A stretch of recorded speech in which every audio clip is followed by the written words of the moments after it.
अस्सलामुअलैकुम। आज हम बात करेंगे what is the purpose of life. देखो, मैं आपको ये नहीं बता रहा एग्जैक्टली कि what is the purpose of life, लेकिन मैं आपको गाइडलाइन बता सकता हूँ। क्योंकि बचपन से मेरा ये मौजू रहा है। मैं जब छोटा सा स्टैंडर्ड 10th में, तब से ये मौजू रहा है कि what is the purpose of life. तो और मैंने बुक्स भी बहुत सारी पढ़ी है और मेरे सराउंडिंग जो लोग हैं उनसे सीखा है, और मैंने लाइफ में अपने आप से ढूंढने का ट्राई किया है कि what is the purpose of life. तो मैं आपको एग्जैक्ट मीनिंग नहीं बता सकता कि what is the purpose of life, लेकिन मैं हाँ ज़रूर बता सकता हूँ कि उसकी गाइडलाइन क्या है।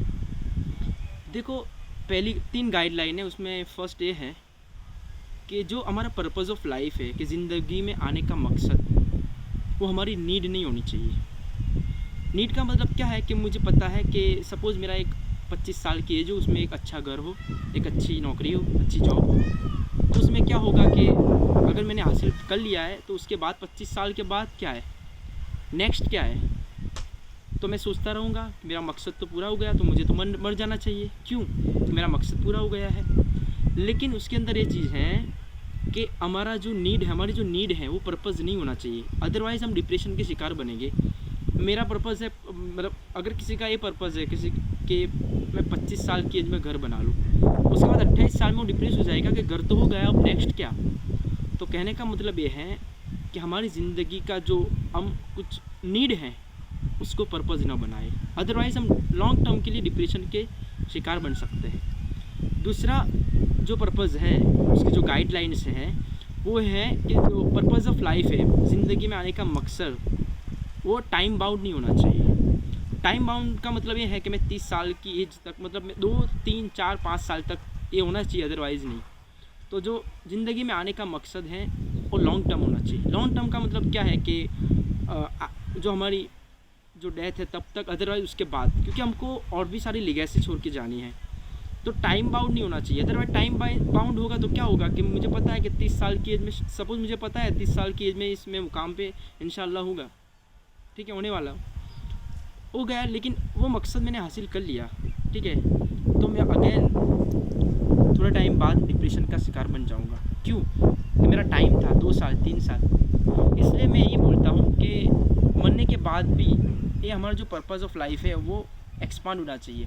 जैसे कि आप सल्लल्लाहु अलैहि वसल्लम का ज़िंदगी का मकसद देखो अभी भी, कि क़यामत तक आने वाले सभी इंसान के उसके अंदर एक दावत दी हुई है। तो ये सब चीज़ है कि पर्पज़ ऑफ लाइफ जो है वो लॉन्ग टर्म होना चाहिए, वो लिमिट में नहीं होना चाहिए, लिमिट बाउंड नहीं होना चाहिए, टाइम लिमिट नहीं होना चाहिए। तो मैं यही बोलना चाहूँगा, जो पर्पज़ ऑफ लाइफ है वो लाइफ टाइम होना चाहिए, वो एक्सपायर नहीं होना चाहिए। लीगेसी छोड़ के जाने तो लॉन्ग टर्म होना चाहिए। और मैं थर्ड बात ये बोलना चाहूँगा कि मुझे अगर पर्पज़ ऑफ लाइफ मिल गया है तो उसका बेनिफिशियल मैं तो हुई, लेकिन हमारे आजू बाजू जो लोग हैं उनको भी होना चाहिए। सपोज़ मैं हूँ, मेरे आजू बाजू 5, 15, 20, 40, 50, 100, 100 लोग हैं, ठीक है, तो ये सब भी मेरा फ़ायदा उठाने, मतलब बेनिफिशियल होना चाहिए। क्योंकि हमारे आजू हम देखते हैं कि बहुत सारे हमारे लोग हैं, डॉक्टर APJ अब्दुल कलाम हैं, मौलाना अब्दुल आज़ाद है, और बहुत सारे लोग हैं, मौलाना जिलानी, शेख अब्दुल कादिर जिलानी है, ख्वाजा मोइनुद्दीन चिश्ती, बहुत सारे लोग हैं। तो हम यही जाने हमारे आजू बाजू जो है, जो लोग हैं, उसका मैक्सिमम बेनिफिट उठाए। तो पहली चीज़ मैंने बोली कि हमारी जो नीड है, हमारी जो ज़रूरत है वो पर्पज़ नहीं होनी चाहिए। सेकंड थिंग ये बोली कि टाइम बाउंड नहीं होना चाहिए कि मुझे बस 2 साल में ये मिल गया, दैट्स इनफ, अदरवाइज़ आप डिप्रेशन के शिकार बन जाओगे। और पर्पज़ ऑफ लाइफ ये भी होना चाहिए, लीगेसी छोड़ के जानी है। जैसे आप सल्लल्लाहु अलैहि वसल्लम ने क़यामत तक के आने वाले इंसानों के लिए क्या हमको अच्छी तरह से पता है, सिखा के गए कि क्या छोड़ के गए हैं। और थर्ड बात ये मैंने बोली कि मुझे पर्पज़ ऑफ लाइफ मिल गया, मुझे बेनिफिट होता है, तो सिर्फ मेरे तक हुदूद नहीं है, और भी लोगों को उसका बेनिफिट होना चाहिए। तो ये शायद मैंने आज तक जो ऑब्ज़र्व किया है, कुछ पढ़ा है, और मैंने जो लाइफ निकाली है उसका बस मैंने ये निकाला है कि what is the purpose of life, उसकी गाइडलाइंस है। तो आज इतना यहाँ तक रखते हैं। So thank you so much.